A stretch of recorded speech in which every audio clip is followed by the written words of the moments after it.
Welcome to the Education Corner, a podcast by Education Choices magazine. Education Corner podcast is thrilled to welcome Emma Beamish, retired Irish cricketer, to speak to us today. She was the opening batter, gained 29 international caps for Ireland between 2003 and 2012.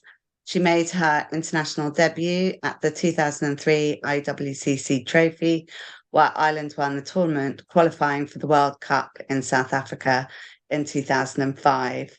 She also won a number of European 2020 championships. In addition to this, she played domestic cricket for Surrey, representing their second 11 in the 1999 and 2000 at the county championships. She has played for Surrey in the under-21s in the inaugural match of the MCC Women and has been a playing member of the MCC Women ever since. It's a pleasure to have you with us, Emma. To start at the beginning, can you tell us a little bit about your story and perhaps where it all began and where you first started playing cricket? Thanks so much for having me. I started playing cricket when I was at the tender age of 9, and only because my school at Castle Park in Dublin were playing it. They had fantastic links with Marion Cricket Club, so the school and the club worked together and I continued playing, and it's actually a club where I'm still a member today. I just loved playing. The coaches, the support and the club atmosphere were all fantastic, and so it was a lovely way to spend your summers. But from there, I continued to play at secondary school at the King's Hospital School in Ireland. And again, they were very supportive of girls' cricket and they had great setups. So there was many a summer evening where I got to get off homework and I got to play cricket instead. I moved to the UK at 14 and I was very lucky. The UK had fantastic setups there as well. So it started at Shepperton Cricket Club in Surrey. And then through there, I actually got involved with the Surrey County setup. And they have the most incredible underage setup. And from there, I went from strength to strength. I was selected for the England under-17 development squad and actually the Irish under-17 squad at the same time. And I ended up playing for Ireland when I wasn't selected for England. And that sort of put my future to bed, really. I then ended up playing for Ireland under-21 and that went on to the national level. So it's been a very busy time. And I understand that you went to Reed School, fellow OR. How did they help support your career in cricket? I was very lucky to end up at Reed's. I was actually part of the very first full cohort of girls at Reed. So there were no female sports because there wasn't a big class before. The headmaster knew how important sport was to me, so he wasn't quite sure how to navigate this hurdle. So he asked Alex Bowles, who was the director of sport at that time, and he's now the deputy head, how on earth would this work? And Alex's response is something to this day I think was instrumental for me. And he just said, if she's good enough, she'll play. That's simple. Based on merit, if she's good, she'll play. My gender didn't come into it at the time, and it was just such an open-minded response, especially as a woman playing in a male-dominated sport. It was fantastic. And what I loved about Reed's then and now is that they have always opened doors instead of closing them, and that has made all the difference in the world to me. And I mean, as a girl, there is no better way in sport to get better than to play with the boys. Generally, they're more physical, they're quicker, and you have to adapt to this and get better. And also mentally, you have to be stronger as well when you're playing with boys as the only girl. But to be honest, in all my sport that I've played over the last few decades, they are some of the fondest memories that I have. How has this continued, do you think, at Reed School? I know that you're in close contact since you left. Yeah, they're great. I'm always in touch with them because the old Redonian is fantastic and the network is always alive and well. Girls' cricket at Reed's has really taken off. It was formally introduced 4 years ago, and it's now a major sport for girls in the summer alongside tennis. And they field 3 teams, and a lot of the girls there are new to cricket, and they play matches against other schools. And Reed's has a fantastic pitch, obviously, that Surrey use, but they also have an amazing indoor cricket centre, 5 lanes, which means that they can train throughout the winter. And the girls just love it. And they're very capable. And again, still, if the girls are good enough, they play with the boys' team. So there's still that open door policy where it's all based on merit, which I just love. And do you feel that there is more that schools could do to support children who wish to pursue a career in sport or side of the academic rigours? I love when schools take the attitude of, well, why not? If something new crosses their path, and rather saying, oh no, we don't do that. Some of the most successful sportswomen I know were given opportunities when either their parents, clubs, or schools started teams that weren't there. They were trailblazers. I mean, I remember when I taught at Eastbourne College in East Sussex, and I started coaching girls' cricket there because it wasn't there. And I was like, well, why not? Somebody did this for me and allowed me to pass it on. And what's incredible now is I started it. I then left the school. Rob Furley, who was the director of sport or director of cricket, then kept it going. And now there are 5 girls' teams who do very, very well. And the director of cricket there is now a woman. And so that's Matilda Callahan. So it's quite incredible that from literally nothing, suddenly we have a thriving cricket section at Eastbourne College. So I think for me, it's so important that schools just embrace something that's new and different and then throw the resources at it. Beyond that, how did you find, obviously you would have been doing A-levels at the time that you were there, how did you find balancing your academic education with such an active sports interest? I think it goes back to that the answer is the same as it is in sport. Whatever you put in, you're going to get out. I and my parents both fully believed in education and it shouldn't come at a cost to your sport. You can do both, but you have to be very organized and you have to have clear priorities depending on what time you're at. I was able to balance it because at different time of the year, there were different priorities. But ultimately, you also have to make sacrifices. You have to recognize, you have to set your goals and go, okay, what do I want more? I mean, there was many a party that I didn't go to or that I came back early from or I didn't go on a certain holiday because either the work had to be done or there was a tournament to play. For example, coming near mocks or the state exams, my representational sport took a back burner. And I see, as a teacher now, I see many students sometimes getting it wrong and sometimes getting it right. I think it's vital to play sport while you're studying, but your hours need to change. There's always time for both. And I always continued my education while I was working and playing cricket for Ireland. So 3 things at once. For example, I did a diploma in journalism while I was working for GlaxoSmithKline and also while I was playing cricket for Ireland. I also did creative writing courses. I did my coaching levels in hockey and cricket. And, you know, this is all at the same time as training, going to the gym, doing matches. Life is busy, but you're loving it. So if you're doing something you love, there's no problem. I mean, my advice to anybody, to sit down, be very clear on your priorities and to make sure that they're achievable and to break it down week by week into very manageable chunks. I call it my load diary. And it was an idea that was introduced to me actually by a physio, and I still use it. So you write your load for the week on different days, you see where your pressure points are, and then you write a reflection to see how your week went. And you pretty quickly see if you're heading for overload or if you're achieving your goals, and then you have to adjust accordingly. And it's obviously worked very successfully for you. What do you feel are some of the biggest challenges that you've faced throughout your career? This is a funny one because part of my challenges no longer exists anymore, which is fantastic. I was an Irish girl playing cricket. This to most people was hilarious. And you tell people what you would do. Even when I was playing for Ireland, people would still sort of look at you sideways going, you're a girl and you play cricket. They couldn't compute. The recognition of women in cricket and in sport has now changed dramatically. So people no longer give that sideways glance. It is now normal. So when I was growing up, it was totally different. And it's funny to look back on it now. And I and others owe a debt to the women who came before us and blazed trails. And then also then to the women who have now gone ahead of us and demanded equality. So we're in a beautiful place in women's sport where the voice is getting louder. For example, the Irish women's football team, I know we're demanding equal pay. American women's football team, we're also doing it. The cricket teams in terms of demanding contracts and prize money. And I know Australian sport are also trailblazers in this, really trying to increase women's equality in terms of the pay. Another challenge I faced throughout my career was actually because of my condition, which is epilepsy.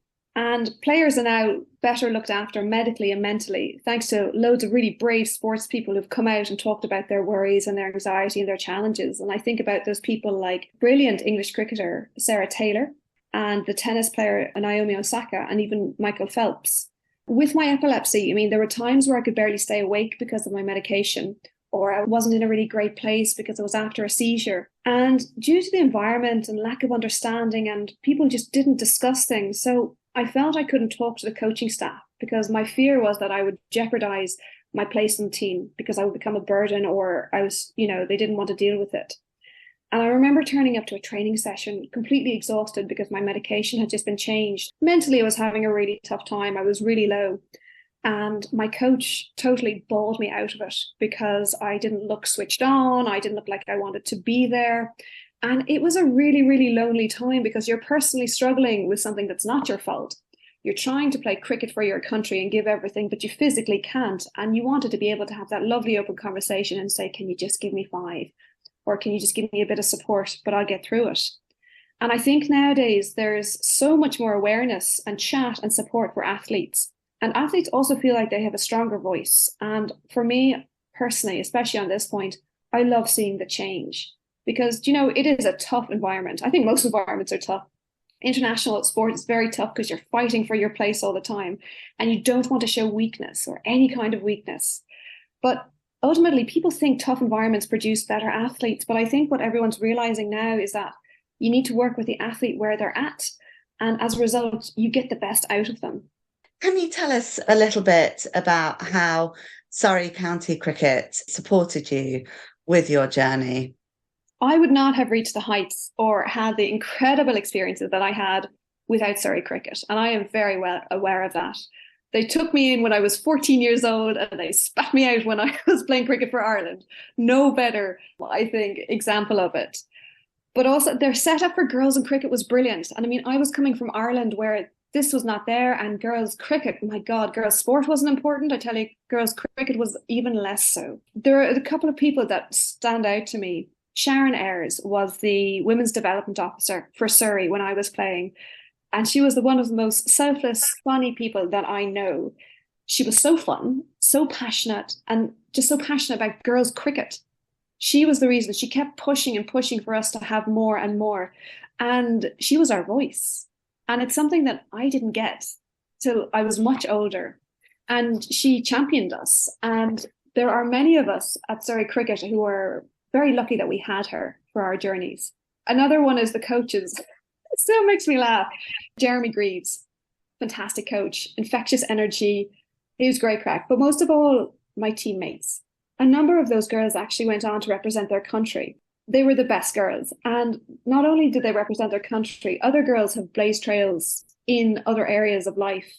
And again, I think that comes back to why sport is so incredible. It gives you the confidence and the skills to go out and do things, giving your voice. But those girls growing up would not have been the same without them. And are you still all in contact to this day? With some of them, yeah. Like you fall off, I think with anything, you fall off and you find them again. And hilariously, so I'd come back to Ireland after living in the UK. And then I went back to the UK. I was teaching at Eastbourne College. I was coaching the boys' cricket. And I went out onto a cricket pitch. And there was a gentleman, one of the girls' dads, who was an umpire. And there he was. Gave him a big hug. I think it had been about 15 years since I'd seen him. And I love that about sport. You find people in different places and you're still in touch with people every now and again. Thank goodness for Facebook. So it's great. You can see what they're all up to, but it's lovely. And even though you're not in touch sometimes, as soon as you do get back in touch, you're still laughing about the old days. I remember a picture showed up, actually, interestingly, of that under-21 inaugural match. We were just laughing about the tracksuits and the haircuts we all had. It was fantastic. What was your experience like? I mean, you obviously went on and did incredibly well, Emma, and you played for Ireland. Can you tell us a little bit about that and kind of any challenges that you felt that you faced in that time? I think there's nothing in the world that can explain the pride of pulling on the jersey for your country. There are highs and lows that you can only experience that come with really, really wanting something. Every cap you gain for your country is special because there's no guarantees in international sport. And you never know when it's going to be your last cap. You fight for your position all the time. You're contending with injuries, illness, poor form. The mental game or the mental side of it is out of this world. You learn to dig pretty bloody deep at times. I remember I think it was another European tournament, we were playing Scotland, and I popped my shoulder in the warm-up. but I was damned if I was going to give up my place in the team. So I told the physio, put it back in, strap it up, give me some painkillers, and on I went. We won the match. It was all good. But it's amazing what adrenaline can do. Now, don't get me wrong, it's not my smartest move. And non-sports people look at you like you have 10 heads when they hear you doing things like that. But I think any sports person understands when you want something bad enough, you'll do it. I think playing for your country, I think any great times, it's all about the moments. And they're so fleeting and they're so special. I mean, some of the most incredible moments were winning the World Cup qualifiers. Well, I suppose my first cap, first of all, which was at the World Cup qualifiers, winning those, and then, getting on a plane to go play in the World Cup in South Africa, and then opening the batting against the fastest woman at the time. So it's just incredible. There are always challenges, I suppose, with every part of life. And what I think sport teaches you, and the better you get at this, the better you are, is trying to focus on the controllables. And you keep remembering why you're there, is that you love the sport. Sometimes playing for your country does need to fade into the background, and you need to remember that well, for me personally, I just love hitting things. And the key is just to not overcomplicate things. And obviously that's easier said than done. And I wish I had this hindsight when I was playing. I think a major challenge playing for Ireland was that, well, when I was playing, you were playing against teams that weren't as well funded. So these girls were on contracts. They had more time in a country getting used to surfaces. They were able, because they were on contracts, they were playing full time. We were amateur. We all had jobs. And when you're competing from different playing fields, that's frustrating. And again, that's another time that you have to focus on your controllables. You set your targets, realistic targets, and you go after them. But ultimately, I find even now I still pinch myself because I got to do it, and I have that shirt with my name on it, with Beamish on it, 36, my number, and it's something that I'll treasure forever. And my cap is sitting framed, probably gathering dust as well, but it's very special, and I'm very privileged and proud to have played with the girls that I have done and worked with the people I did. Do you feel that having a career in sports for a woman is harder? I mean, obviously we've discussed this a little bit earlier on, but do you feel it is harder than it is for a man? Short answer, yes. I think until recently, it wasn't a real option. I mean, growing up, the only sports that I knew where there was career, aka money, for women was golf and tennis, especially in Ireland. Like realistically, it was practically all amateur sport. But a lot of that has changed. Irish women now have contracts. They started them, I think, a couple of years ago. There's still a way to go, but it is getting there. It feels like the time has kind of come for women's sport. There's more contracts available. You see those talking about them in England. You see them talking about that now in English cricket. Women and men get the same match fee. Contracts aren't the same, but they're getting there. Women and men get the same prize money in Wimbledon. In Australian cricket, again, as I mentioned before, they've taken real strides to try and close the salary gaps between the men and women cricket players. But I think I was only watching the other day the Women's FA Cup final, where there was a record-breaking crowd of 77,000. And it kind of shows you there's a real appetite for women's sport. It's funny, I was, again, chatting to a teacher at Eastbourne College, and he's now coaching the first 11 girls cricket. And he's like, they're much more fun to coach with. And I was like, I was trying to tell you that. But I think for women's sport now, it's getting there. Is it completely there? No. We're still having to fight for equality, but people are listening more and more now, and it's such a joy to watch that we're moving. Do you think that cricket is as accessible as perhaps it should be for people from minority or disadvantaged backgrounds? I don't think it's as difficult as it used to be. People still have their hang-ups about cricket being an elitist sport, but truthfully, I think that's perception and culture. Don't forget, I was an Irish girl playing cricket. These things did not compute, but it just happened that the school I was at did it, and I loved it. There has been huge, huge investment at grassroots level in Ireland, in the UK, for the quick cricket equipment, which is a plastic blue set of stumps and yellow. That can now be put into any playground in the country, and you can play on any surface. So no longer do you need the lovely mowed lawns and the cricket crease, which is very expensive to keep. Those are all available to people to do it. And I think it's just a mindset. It's new, it's different, but like everything, I think if you keep showing up and giving people the opportunity to play, you allow them to make up their own minds. And there's so many clubs around that people can join. The cricketing community is so welcoming. They love new players. Everyone's passionate and nuts about the sport. And for example, I mean, at Surrey, Ebony, who I played with on under 21, she set up the ACE, which is the Afro-Caribbean Engagement Programme. So again, that increased opportunities for the Black community, grassroots level again, which is incredible. And again, when I was touring with Ireland or the MCC, one of my favorite things to do is we would always go to local communities and you'd coach the kids. Oh my goodness, we're talking like everywhere. I've been to Sri Lanka, like Australia, everywhere. And it doesn't matter. Cricket is for everyone. And whether it's an electrical tape or a ball made out of electrical tape, sticks for wickets, trust me, the kids will get competitive. And for me, I think it's all about just having someone to keep championing for them and to give them access and opportunities. And finally, Emma, how have you remained involved in cricket since your retirement? It's been an incredible journey since. Ironically, I started with 3 surgeries in 5 years after my retirement. The body needed a bit of a break. But since then, I've popped in and out to Marion every season I'm not injured. But one of the things that I still love and very much miss living in the UK for is being able to play for the MCC Women. The MCC has been a big part of my life since I played their first match when I was in under 21. I hate to say that's now a couple of decades ago, but the MCC has grown. And again, they're all about promoting women's sport and they're so inclusive. What I love about the MCC Women is that I get to play with internationals from all over the world. I've played with people from Pakistan, West Indies, English, all the greats. And also all the people who didn't play internationally who just love cricket. I was on their first tour to Netherlands. I went on a tour to Sri Lanka with them. They toured Ireland for the very first time last year, which is great. And they're coming back to us again this year. They're going up north though. And the people there are phenomenal.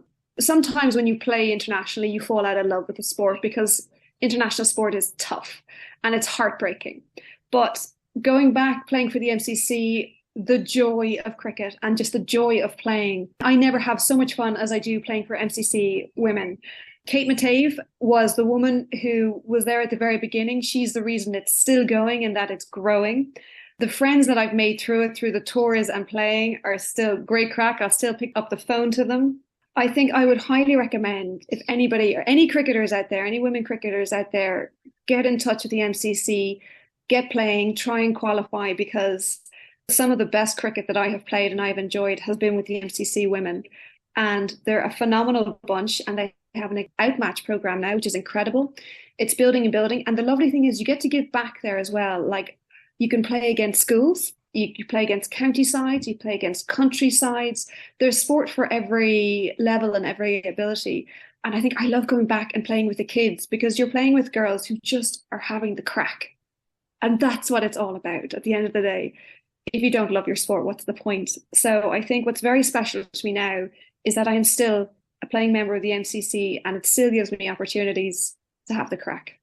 Thank you so much for your time, Emma. We're absolutely thrilled to have been able to include you in our podcast, and we hope that your words will be inspiration to many young girls who are likely to listen.